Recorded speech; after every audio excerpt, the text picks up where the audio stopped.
I'm just gonna cut to the chase. Ricky the Dragon Steamboat is one of the best professional wrestlers to ever walk this planet. Arguably, and in my personal opinion, the greatest of all time.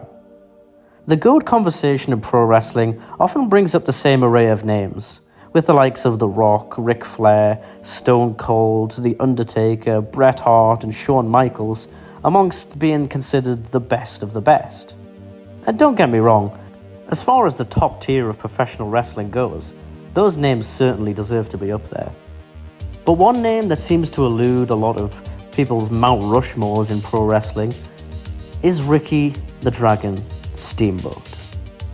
And I suppose that can often come down to many factors, including someone's perceived impact on pro wrestling, their notoriety, famous moments or moveset, and their overall popularity with the fans.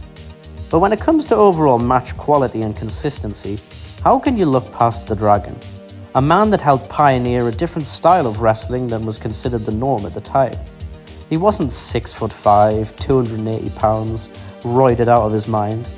Steamboat was a 5'11", slim-built professional wrestler, using Ariel offense, hard strikes, and unmatched selling to propel himself to stardom, becoming one of the greatest wrestling babyfaces of all time. Being the adversary to some of pro wrestling's greatest heels or villains, such as the likes of the Nature Boy Ric Flair and Macho Man Randy Savage. So without further ado, let's take a deep dive into the career of the greatest babyface in the history of professional wrestling, Ricky the Dragon Steamboat.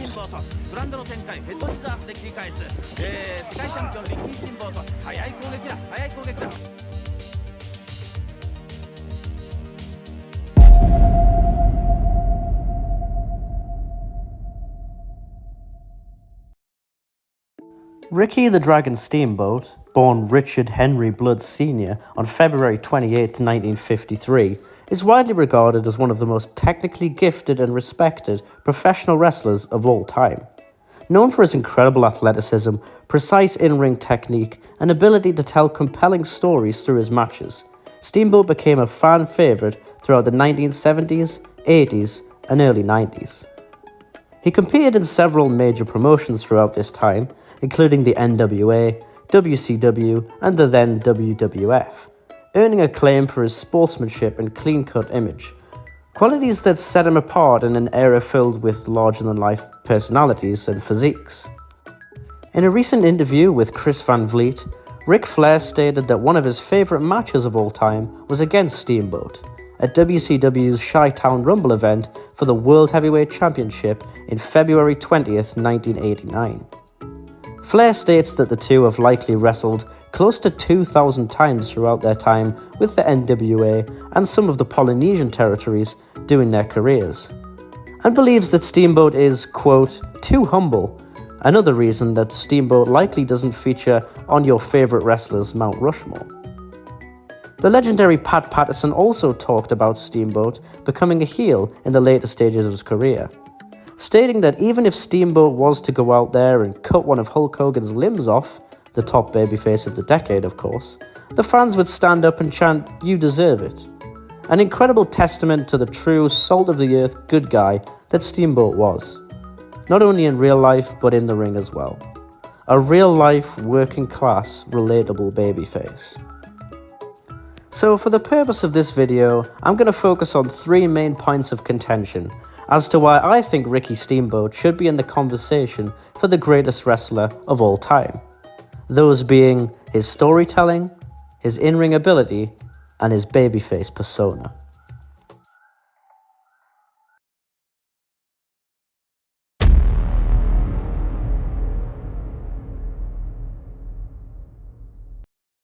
There are very few wrestlers that could tell a story inside the squared circle quite like Ricky Steamboat. Even if you're watching a wrestling match for the first time, it's obvious to anyone watching that Steamboat can convey pain, triumph, and any other emotion like no other. His match with the Macho Man Randy Savage at WrestleMania 3 is a perfect example of this. The narrative was built around Savage's attack on Steamboat's throat months earlier, leaving him unable to speak in the build to their Mania showdown. During the match itself, Steamboat sold the throat injury fantastically, making every savage attack to the neck feel meaningful and impactful. The bout's pacing, emotion, and dramatic near-falls created a story of revenge and perseverance, culminating in Steamboat's hard-fought victory and emotional redemption, finally capturing the WWF Intercontinental Championship. Steamboat's feud with Jake the Snake Roberts also followed a similar tale of a comeback and resilience, after being attacked by Jake on Saturday night's main event, hitting him with a DDT to the concrete floor.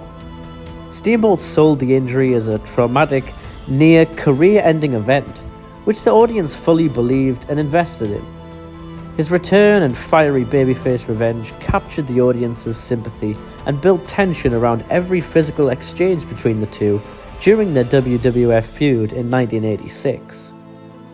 Steamboat was willing to go above and beyond the cause for every single match he was in, willing to appear weak in moments, allowing the audience to grow a sympathy for his character. He was willing to put over other wrestlers as well, making his victory in a feud feel more important and have more substance behind the victory.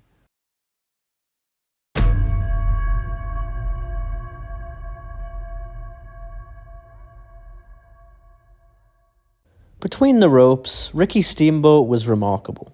An incredible athlete capable of pretty much anything when in the ring.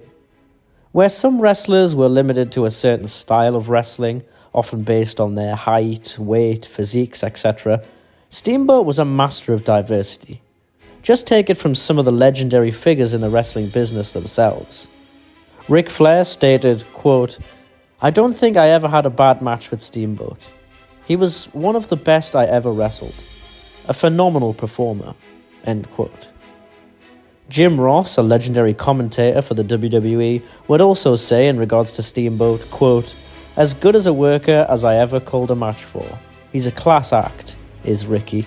Still is. Hall of Fame guy, legit," end quote.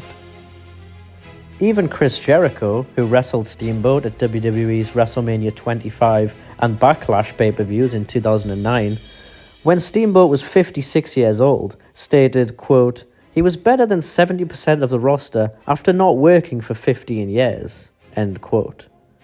And it's quotes like this that again show that once you have it, you can't really lose it. Steamboat had a knack for pro wrestling. It was in his blood. And considering his last name, it couldn't really be more fitting. I think what stands out most about Ricky Steamboat's in-ring body of work is his incredible knack for pacing. Steamboat brought a faster, more athletic style to North American wrestling before that wasn't really common at the time. Yet he was able to strip things back when being worked over by a heel, allowing room for the audience to get behind him and root for his rallying comeback.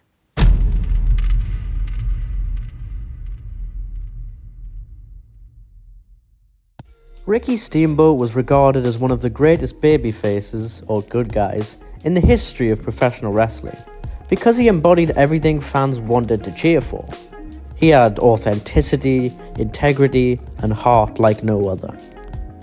Unlike many babyfaces of his era, who relied on over-the-top gimmicks or catchphrases, Steamboat's appeal came from his genuine sincerity and pure athletic performance.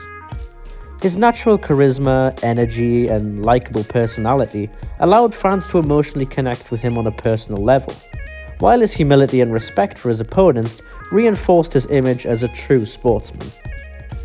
My favourite match of all time personally encapsulates everything that it is about Ricky Steamboat that makes him such an incredible performer.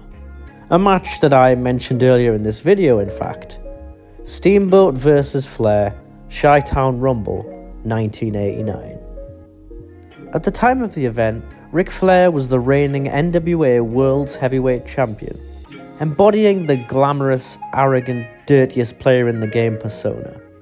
Meanwhile, Ricky Steamboat was the clean-cut, hard-working challenger with a strong underdog appeal. It worked so well because it resonated with the fans. The hard-working common man versus the arrogant, self-obsessed pretty boy.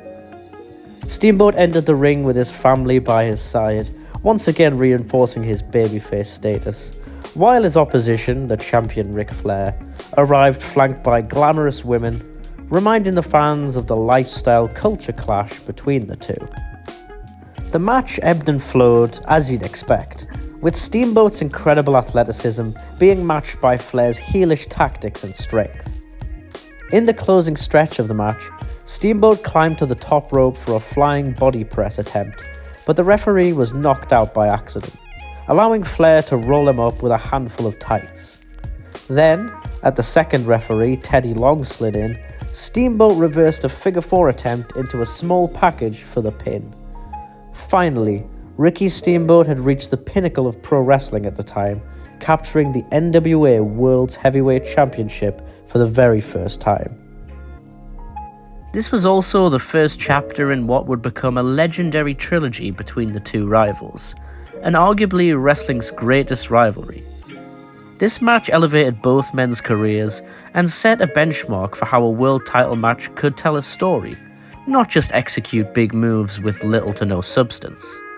There's plenty of wrestlers who can execute big moves, and this match didn't necessarily have anything you maybe haven't seen before, especially in the modern era, but every move meant something. Every chop, every submission hold. Now that is true storytelling. To the level where suspending your disbelief isn't something you have to prepare for. It's instilled organically right from the opening bell.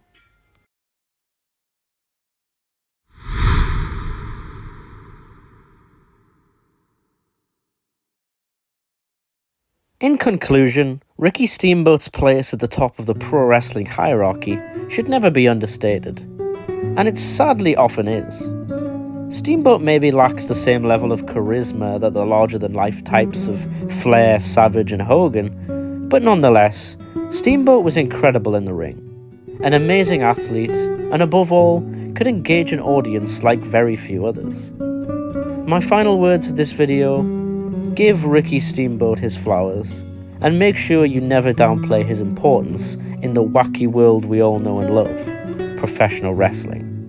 There are very few wrestlers like the Dragon in the history of the business, and there probably won't be many like him again. Thank you all for watching this video. Please like and subscribe if you've enjoyed, and I hope to hear what you guys want to see next in the comment section below. I'd like to end this video with a short series of clips from Ricky Steamboat's career, which I hope you all enjoy. As for me, that's all for this video. Hopefully, I'll see you guys in the next one. But until then, Empire out.